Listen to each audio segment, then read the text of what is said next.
Yes. 5. 5 exits. I said to my guide once, why do we have 5 exits? She said, why not? Fountain of information, this one is. When she wants to. And you know when your exit comes. Everybody has an exit. You know when it comes. And you really have the decision, like I was telling about Sam Kinison. He really made that decision. What if he just said, no, I'm not? Bet she wouldn't have gone. 5 times the final, of course, is goodbye. But I mean, yeah, absolutely. Or yes, too. Yeah. I know exactly when mine were. I deliberately know exactly. One was so prevalent because I did go the other side. Medical. Yeah, I had a surgery, which was a minor surgery, but I can't take a lot of, anesthetic. And the doctor said to me, what are you doing? And I had time to say, I think I'm dying. Because my blood pressure was dropping, I was going flat line.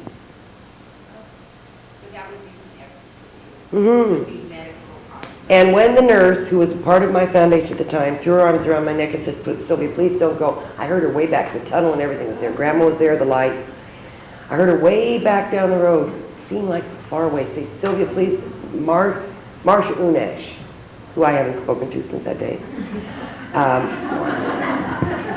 I really was ticked off for about 4 or 5 days. It was so beautiful, feeling of everything's going to be all right. You don't miss anybody. It's an amazing thing that happened.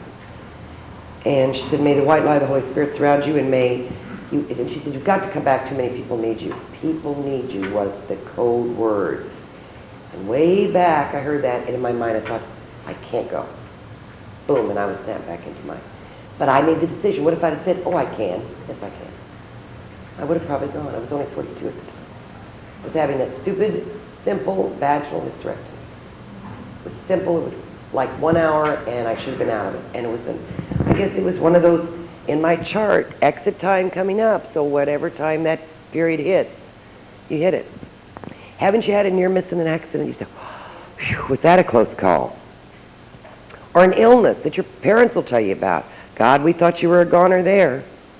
Somewhere, Christ, God, Mother God came and said, look, are you ready?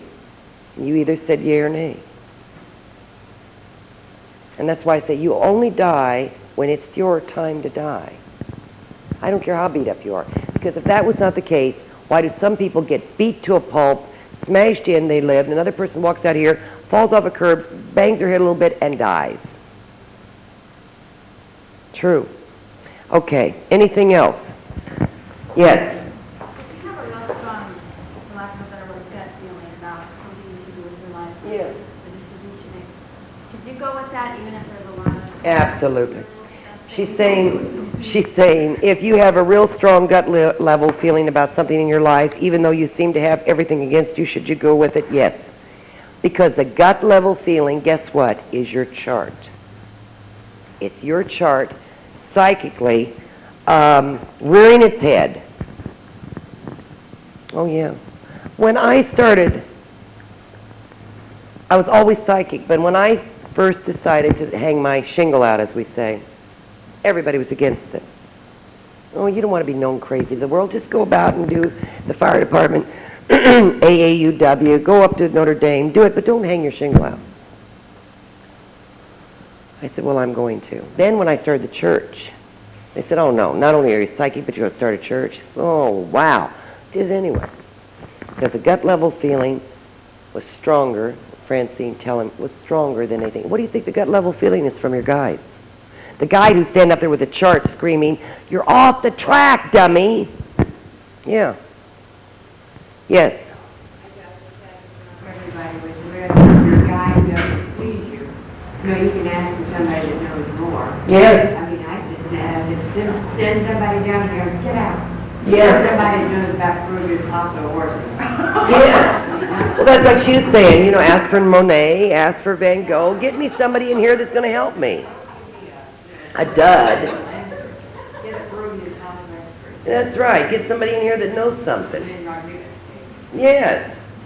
Oh, the guides can change guards, so to speak. They're all nice, but some, like us, are smarter about certain things than others. And do you know that when we go back on the other side, you'll all be guides? Do you know that? Isn't that something? I want to be a guide to Francine. And then when she asks me something, I'll say to her, oh, everything will be all right. Be okay. I want to do that so bad I can't stand it. Just because. Yeah, just because it is. Because it is. There. Yeah. You're off track and you're having a quality effect on your penis. What do? You just kind of float around and... No, because when you say to yourself, first of all, what is the thing that I am the best suited for? What do I love? What does my needs, wants direct towards? Okay? See, you're a builder. And a builder doesn't mean you have to build houses. It means you help people build their lives. You know that is true. Okay. So you say, okay, knowing that I'm a builder and that I have a really strong secondary theme of emotionality, which has always thrown you off, because emotionality does, and that's always the one we work on. See, the secondary one we live through and do, that's indigenous to us, the other one we work on. I work on the loner. By nature, I'm humanitarian, like you're a builder. We always have one, that secondary one that keeps going, that keeps knitting at us. So in trying to keep your emotions down, you've almost flattened yourself. So people have said to you, or you've absorbed this, get a hold of your emotions. And you being more sensitive than most people really did. Where I'd say to people, oh, fly a kite. You see what I'm saying? It depends on how we are. If I said to you, get a hold of your emotions right away, you go, you pull in. See, don't. You got to let it fly. Who the hell cares if you throw your fit or you run around or you cry or whatever? You got to do that. You're too held in now. And that'll make you feel more off track. Sometimes don't you just want to scream and run? Don't we all? We don't look good doing that, but sometimes want to just get and run somewhere or do something. Or go in your own mind in this little room and scream your head off. Because it's not too great for the neighbors, you know. Yes? About a month ago, and actually it seems like it's clearing up right now, but I don't know if I was at the end of perfecting a theme. I mean, I know that you don't always No, but you finish off the edges of it. finish off the end of it, or being off track, or the strength of being tested, one of the two. But I had 1 week where I was almost attacked physically, and then also attacked verbally. And, you know, I just like my strength being tested. And then another thing was how much could I handle with this relationship/friendship that I'm having in and out. And now, the thing that's strange about it is now I feel content to go with the flow, get in the canoe. That's right, and sit there. I don't understand what's going on right now, and I should be a wreck right now. And I don't know if that's like being off track, or if it was perfecting a theme, or what's No, it's perfecting. Sometimes things get so bad. But you know, when I was down in L.A., I don't know how many of you were at church, I got so frantic because everybody I knew was being attacked that I called up and said to Linda, please give them some protection, because some symbols of protection. I mean, I had, not to make you afraid, but I mean, I really had some of the most evil things that I was dealing with. People calling me with evil stuff. Right at the time of the, you know, Holocaust down there. It's really a time of attack. This is not to make us paranoid, but a lot of times you'll have spirit involvement, you'll have spirits walking around in your house. You know, it's not that any spirit will hurt you. Human beings hurt you. But this woman was calling me, and she said she had awful kinds of things in her house, and I said, put salt around, use holy water. When she put the salt around, these horrible shrieks went up. Finally, I had to go up to her house. And this is not a Looney Tune, not that a director's wife can't be, but this is Stanley Kramer's wife. She doesn't mind me saying it. You know Stanley Kramer, Blackboard Jungle, Ellen? Yeah, the people were just getting attacked right now. And I don't mean physically, I mean on other levels. God, what's going on? I feel like my strength is being tested. And then you feel like your strength is being zapped. And you know, you're sort of between a rock and a hard place, because you don't want to put that out to make people paranoid, but you're also caught in the gap of, what if I don't tell them and they don't know how to protect themselves? Because with protection, you can go through anything. It's no such thing as anything leaking through protection. I know she did. I know she did. Because I said, don't make people hysterical, you know. All right, let's put down on your notebook, what is the difference between need and want?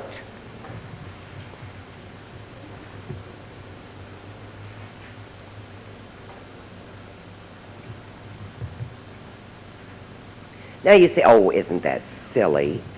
You mean to tell me she doesn't know the difference between need and want? Yeah, sometimes I do. And sometimes I don't. And I bet you sometimes you do, and sometimes you don't. And that's why you have to program in your mind, how much do I need this, and how much do I really want it? And there's a third. And how good is it for you? How much good will it do you? Let's say hypothetically, like she said to me, or I said about ski, if my life depends on someone else to make me happy, what if I get that person and they don't make me happy? Then what do I do? Where do I go with that? You see, all of life is hitting that wall. Wait a minute, that didn't make me happy. Wait a minute, that didn't make me happy. Now I got a good new car, and how come I'm not more happy? Because it goes back to the reality of you making you happy. Not a house, not a car. They're nice. Not a house, not a car, not a person, not a child. Not anything in this world makes you happy. Trust me, I see it. I see it more than you are able to see it. And God has allowed me to see this. The wealthy, the influential, the stars. I can't tell you how I'm happy. I can't even begin to tell you how I'm happy. I thought, I will see in this glittering world maybe one happy person. Michael Bolton's got to be happy, doesn't he?